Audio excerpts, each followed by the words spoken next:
কয়েক সপ্তাহ আগেও বাংলাদেশের প্রধানমন্ত্রী ছিলেন শেখ হাসিনা, কিন্তু গেল ৫ আগস্ট পদত্যাগ করে ভারতে আশ্রয় নেন তিনি।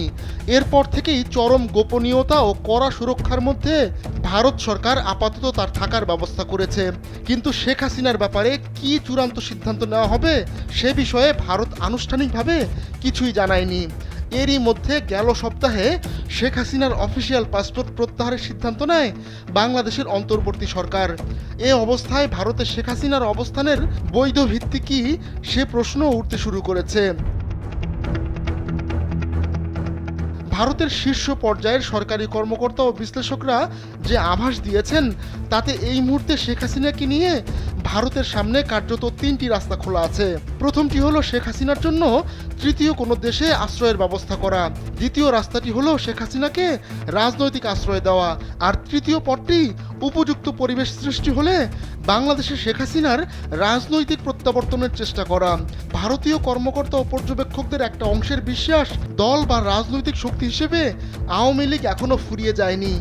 খালাম্মা, আমি আপনার মোবাইলে সেলফিন ইনস্টল করে দিতেছি। আপনার রেমিটেন্সের টাকা আপনি নিজেই জমা করতে পারবেন। সেলফিন, আগামীর ব্যাংকিং।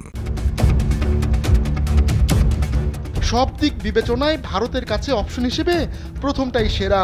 বাংলাদেশের সঙ্গে করা প্রত্যর্পণ চুক্তির আওতায় শেখ হাসিনাকে ঢাকা ফেরত চাইলেও সেটা কোনো না কোনো যুক্তিতে দিল্লি যে খারিজ করে দেবে তা একরকম নিশ্চিত। কিন্তু শেখ হাসিনা ভারতে থাকলে দিল্লি ঢাকা সম্পর্কের ক্ষেত্রে বিরূপ প্রভাব পড়তে পারে। এ কারণেই শেখ হাসিনাকে তৃতীয় কোনো দেশে পাঠানোর চেষ্টা অব্যাহত রয়েছে। তবে দিল্লিও তাকে রাজনৈতিক আশ্রয় দিয়ে যতদিন খুশি ভারতে রাখতে কোনো দ্বিধাবোধ করবে না।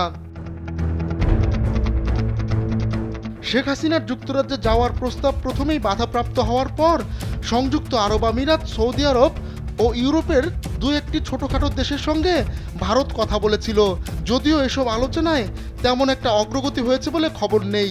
এরপর মধ্যপ্রাচ্যের আরেকটি প্রভাবশালী দেশ কাতারের সঙ্গেও ভারত শেখ হাসিনাকে আশ্রয় দেওয়ার ব্যাপারে কথাবার্তা শুরু করেছে বলে জানা যাচ্ছে।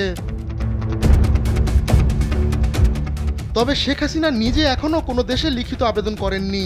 শেখ হাসিনার হয়ে তার মৌখিক সম্মতির ভিত্তিতে যাবতীয় কথাবার্তা ভারত সরকারই চালাচ্ছে। এরপর যদি তৃতীয় কোনো দেশ শেখ হাসিনাকে আশ্রয় দিতে রাজিও হয় তাহলে তিনি কোন পাসপোর্টে দিল্লি ছাড়বেন তা নিয়েও উঠেছে প্রশ্ন। এ বিষয়ে ঢাকায় ভারতের সাবেক high commissioner Riva Ganguly Das BBC বাংলাকে বলেন, এটা বড় কোনো সমস্যা নয়। বাংলাদেশ সরকার যদি তার পাসপোর্ট বাতিলও করে থাকে, ভারত সরকারের ইস্যু করা ট্রাভেল ডকুমেন্ট বা পারমিট দিয়েই তিনি অনায়াসে তৃতীয় দেশে যেতে পারবেন। ভারত সরকারের নীতি নির্ধারক পর্যায়ের প্রভাবশালী একটা মহল এখনও বিশ্বাস করেন বাংলাদেশের রাজনৈতিক ল্যান্ডস্কেপে শেখ হাসিনা মোটেও চিরতরে ফুরিয়ে যাননি এবং উপযুক্ত সময় ও পরিবেশ এলে ভারতের উচিত হবে তার রাজনৈতিক পুনর্বাসনে সাহায্য করা। এর জন্য ভারতকে দরকার হলে বাংলাদেশের অন্তর্বর্তী সরকারের উপর এবং প্রয়োজনে সেনাবাহিনীর উপরও চাপ দিতে হবে বলে যুক্তি দিচ্ছেন তারা আরও বলছেন, আওয়ামী লীগ বাংলাদেশে কোনো নিষিদ্ধ সংগঠন নয়, সারা দেশে তাদের শক্তিশালী নেটওয়ার্ক আছে। অতীতে তিব্বতী ধর্মগুরু দালাই লামা, নেপালের রাজা ত্রিভুবন বীরবিক্রম শাহ বা আফগান প্রেসিডেন্ট মোহাম্মদ নাজিবুল্লাহর মতো বহু বিদেশি নেতাকে ভারত রাজনৈতিক আশ্রয় দিয়েছে। এমনকি শেখ হাসিনা নিজেও ১৯৭৫ সালে সপরিবারে ভারতের আতিথেয়তা পেয়েছিলেন। কিন্তু দালাই লামাকে রাজনৈতিক আশ্রয় দেওয়ার পর থেকে ভারত চীন সম্পর্কে যে তিক্ততা সৃষ্টি হয়েছিল তা ৬৫ বছর পরও রয়ে গেছে। ভারতেও অনেক বিশ্লেষক মনে করেন শেখ হাসিনাকে দিল্লি যদি আশ্রয় দিয়ে রেখে দেয় তাহলে তা বাংলাদেশের নতুন সরকারের সঙ্গে সম্পর্ক গড়ে তোলার ক্ষেত্রে অন্তরায় হয়ে উঠতে পারে। আহমদুল্লাহ শিকদার, কালবেলা ডেস্ক।